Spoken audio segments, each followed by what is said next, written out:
We were discussing before Mass that attendance might be down because of the time change. I said, no, there was a misprint in the bulletin and people thought Father Simon was saying this Mass. I didn't want to go there because the homily is so exceptional. I didn't want to lower myself, but I can't help it. I cannot help myself. Let's get very serious very fast. The church is amazing. God is amazing. Father, tell me why. I'll tell you why. We started with ashes. We started with ashes. And if you heard any of my homilies since Lent began, you are dust man, meaning men and women, and unto dust you shall return. There could not be a more dependent and radically, there's no way to have less control than this. To realize you're from dirt, you're totally dependent upon God, and you're going back to dirt. That's true. And now we have the transfiguration. Steven Spielberg couldn't pull this one off. There has never been a greater contrast in the history of literature and history. From dust to the transfiguration. That's the goal. Keep your eyes on the prize. Depression, self-pity, sorrow, self-condemnation. Not getting over yourself, which is most of our problems. I do this for a living. I'm pretty good at it. In this way, I know most of my problems are my own. When I see the poor guy on TV, to the veteran with no legs, and I'm still whining in my sorrow, there's a problem with me.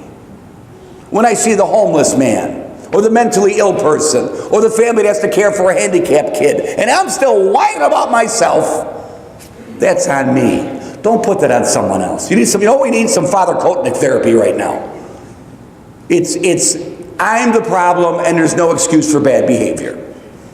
It's real simple. So from dust to the transfiguration, Jesus is showing Peter, James, and John what our future looks like. And to say it's bright is an understatement. It's glorious. So take this with you. And this came from, I was talking with a priest yesterday about Father Bob Barron. Bishop, he's a bishop now. He was my teacher at the seminary. If you do not know who Bishop Bob Barron is, I'm demanding you to go Google his name and find Word on Fire. That's his website. He's brilliant. He's a genius. He doesn't just dial in homilies like some priests you know. He's creative, and he has something new to say all the time. You should know that website, you Googler people. Bishop Bob Barron. Why? Because you want the fire of the gospel. The second reading said there's power in the gospel. And there are many gospels. There's not just Matthew, Mark, Luke, and John. You're in the Catholic Church. You're in the Eucharistic Christian Church. What does that mean?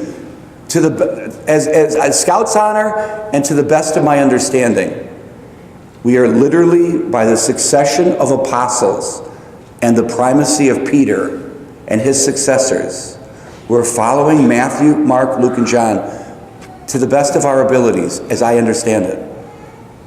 These other churches, they might as well call it the fifth gospel. Seriously. They say, and this isn't a bash, some of you who are on the fence, and he's always bashing. I'm contrasting. I want everyone to be. I went to that governor's dinner yesterday, and these kids singing, and these little middle school kids. I wish I knew what school it was. I'm proud to be an American. Everybody's like, yeah. It's great. It's great. Be proud of your nationality. Be proud of your citizenship if you have it. Be proud of your Christian faith. I don't want to apologize. I do. I'm going to look first tangent. I get flack from people. I'm not here to bash Protestants. I'm not here to give non-Catholic Christians a hard time. I'm here to raise the flag and say the Catholic Church got it right. They actually can prove their succession back to Jesus. And that's the gospel I want to follow. I don't want to follow some guy's version of the gospel. Whenever I meet a non-practicing Catholic who doesn't want to go to church, I go, what's your name? Or if I know his name, usually I don't. Bill. Oh, your name's Bill. So you believe in the gospel according to Bill. No, I want the real gospels because there's power in them. And you know the first thing about the great power of the gospels? Peter said it when he saw the transfigured Christ. It's good that we are here. It's good to be at Mass. It's good that you know that. There's power in this. Not just in numbers, like a rock concert, but in Him who strengthens us. So you got the first point, the contrast. I think that's a very brilliant point. That's original, right here, baby. I don't need any credit. You can use it. You don't have to quote me. But it's a great point. From dust to transfiguration. Number two, how am I being transfigured? I don't want to come to Mass. I don't know what you do. Let me tell you what I do. I've never, by God's grace, probably my father, probably my mother, I suspect is my two greatest influences in my life. I do not wake up any day of my life and want to be the same that day. I want to be transfigured. I want to be transformed. I want to be different. I want to be funnier. I want to be smarter. I definitely need to be more empathetic. I got to listen more. I want change. Hope and change? No, just kidding. I want to change. I do. So I don't think everyone does. People come to communion sometimes. That's a big moment. Do you want to be transfigured? Do you want to be transformed? Do you like self-pity? And come on, let's be honest. This is not a tangent. Some people like it. Some people like being distracted. Some people like complaining. Some people like gossiping. Some people like being judgmental. Cast those things aside. Hey, if the gospel tells us, I love this line, it's not mine. If the gospels tell us anything, they tell us we don't have to live like this. There's a better life. A more refreshing life. So the second one is, am I being transfigured? Because of the time change, of course, who got stuck with the morning Mass? You guys take notes with this? I wonder who's doing the 5:30 today. It happens every, anyway. It's all true. Simon, he's up there. It's like Monsignor, Simon, and then me. And there's like 17 women in between me and Simon. No respect. No respect. Okay, so last point. Oh, no, second point. So I got up reasonably late, like at 6 or so, and I didn't have a chance to say my full prayers, but I didn't get out of bed without saying my rosary. Are you praying your rosary? I really want you to pray the rosary. I really do. You can't imagine the gifts. You think it's just like this mental resuscitation, like a machine gun. Hail Mary, full of grace. Lord's what we call that machine gun rosaries. It's actually a beautiful way to meditate the mysteries of Christ through the eyes of His mother. It's powerful. Have you done the Stations of the Cross this year yet in Lent? We do them on Fridays here. The school kids did an amazing job the first Friday. I'm serious. Transfiguration is not done lightly for yourself. It's going to take some work. It's going to take some effort. It's going to take a structure. You're at Mass. That's awesome. It's good that we are here. St. Peter said it best. Remember what he said? This isn't a tangent either. Let us build 3 tents. We actually built 2 of them. Can anyone tell me where they are? What comes from the word tent? It starts all the way from the Old Testament. When God said to Moses, when Moses built a tent, I will build my tent among them. What word do we get out of the word tent? It's great being a Catholic Christian. Tabernacle. This is not a bash. I have a lot of Willow Creek friends, and here's what I tell Willow Creek friends. I wish everybody in the world would join Willow Creek, except the people I'm talking to.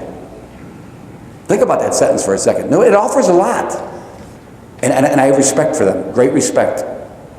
They don't have a tabernacle. They don't have a tent. We have an adoration chapel too. Use them. Someday you're driving down, help me make the sign of the cross when you drive by a Catholic church.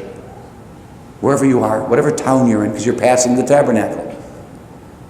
Maybe once in a while stop your car and pull over. I wish, I could follow my own advice. When things are going rough, when struggles are happening, when there's suffering and pain and people dying, pull over your car and step in the adoration chapel. Okay, last point. Transfigured, the contrast. Can I be transfigured? And third one is miracles. Every time we come to Mass as Catholic Christians, Eucharistic Christians, that's what we are. We're Eucharistic Christians who follow the Gospels. That's what we are. There's a miracle at Mass. Someone's going to bring up some bread. It's bread. It's pure wheat flour. It's bread. And then the priest says the words of Christ. He fulfills Christ's last will and testament. And the bread gets transfigured. The big word is transubstantiated into the true, gloriously resurrected body, blood, soul, and divinity. Father, I don't see that. Neither do I. But I believe it. If I were to see it, I wouldn't be here anymore. It would be too powerful of a reality for me to ascertain or to internalize. So God hides himself under the mystery of the consecrated bread. And your faith in this reality puts you in this church at this time to hopefully follow his way so that we can get to eternal life.